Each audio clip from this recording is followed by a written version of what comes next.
I'm fishing today with Garym Newman, who's one of the country's leading big fish men and lead columnist for Angler's Mail on big fish. But today I'm dragging him down to my level, and he's fun fishing for tench and roach, late season tench on fairly light stuff, and we're hoping to bag up. They're a bit finicky at the moment, getting tentative little bites, but we've seen a few bubbles out in our swim where we put some ground bait in, and we're hoping to catch a few more.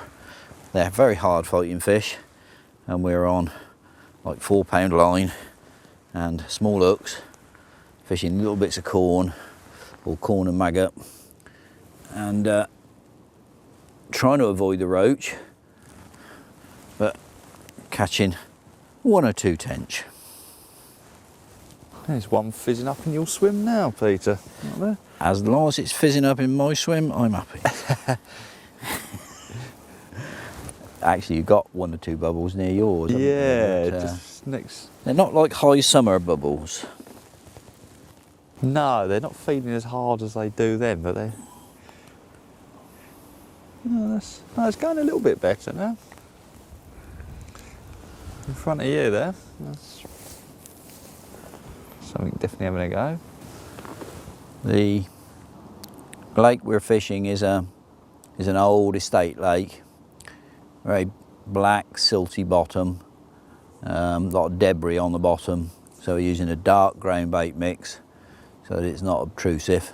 Just a few bits of sweet corn and maggot in there. The tench aren't big in these old estate lakes. If you got one 6-pound, you'd be lucky.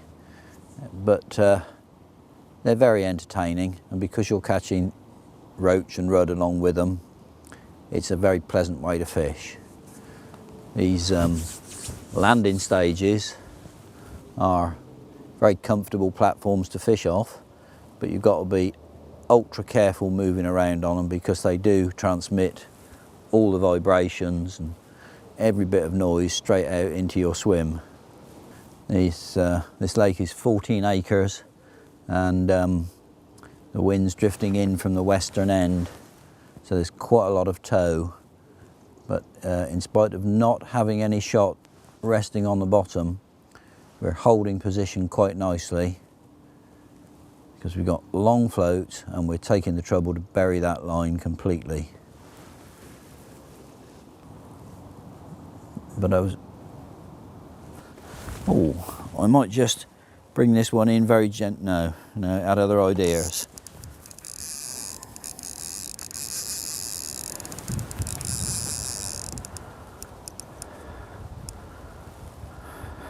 There's another lively one.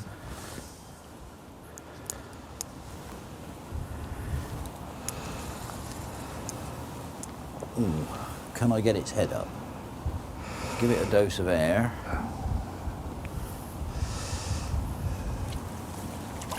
Excellent. It swam straight in there then. I scoop that up like Will Raisin scoops up carp. You see that nice little red eye of theirs?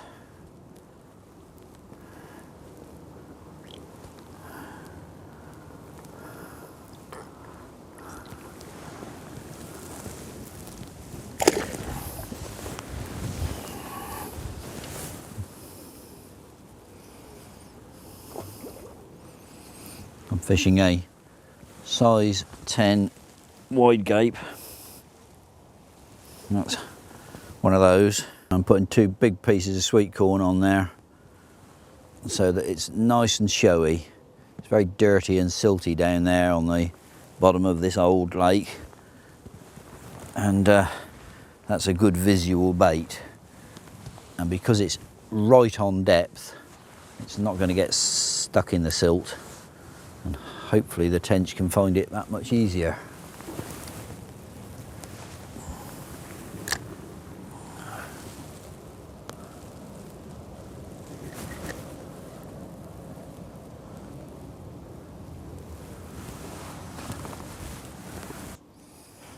Oh, there we go. That's got to be a tench. Is he a male? I think he is. Is it? Yeah, it looks like a small male. Certainly They fighting fight that one. different, don't they? Yeah, they're but more, they're more jagged. Normally and, they jag around. I mean, normally when they come up and get that gulp on the surface, they give up a bit more. But... Okay.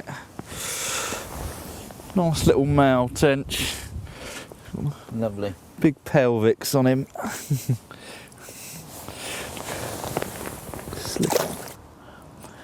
One of the problems with tench is tench slime. It festoons the line, great globular deposits, and you need to clean it off and get the line down to its fine, invisible state before attempting to catch the next fish. I'm not saying that you wouldn't catch fish with all that festooned along it, but it doesn't look right to me, and I like to have the monofilament all cleaned down.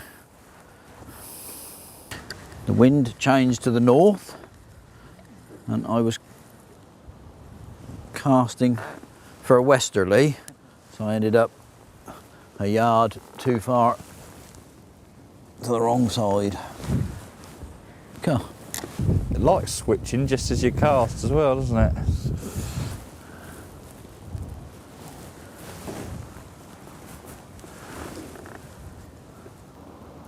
Fishing long, slim peacock wagglers with a body right at the bottom. I just got a bit of tip showing. Oh, that's a good indication. The fluorescent tip lifted, the white band underneath came up and was very showy, and now it's settled back down to its normal level again. There's a few bubbles between the float and the rod, so I can always pull the float back in towards me a little bit, right into the area where the fish is feeding.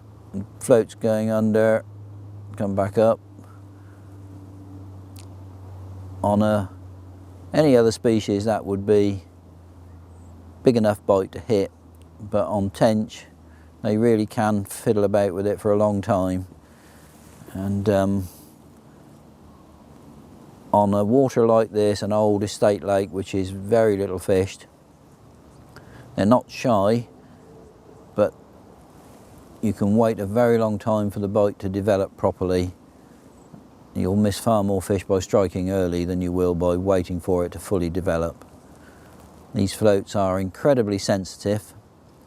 They're about 14 inches long, much too long for anybody to buy them in tackle shops. We can't sell long floats like this, but the length of a waggler makes an awful lot of difference to its stability. So you've got a big wind drift on this lake. We're at the bottom end of 14 acres of water, and we're not anchoring on the bottom with any shot, and yet that's staying very stable. It's not drifting down lake at all. If it does drift, what inevitably happens if your bait is on or near the bottom is that it will drift into the nearest bit of debris and get stuck there. I'm just going to tweak that float in towards me slightly. Having said that, I got another indication, so I'll leave it where it is.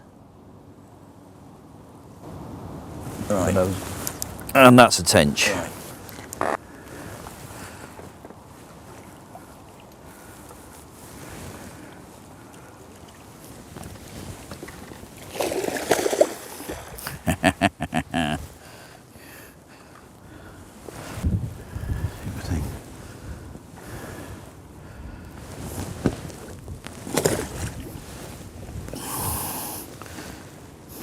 So, yeah, well, yeah, you're right.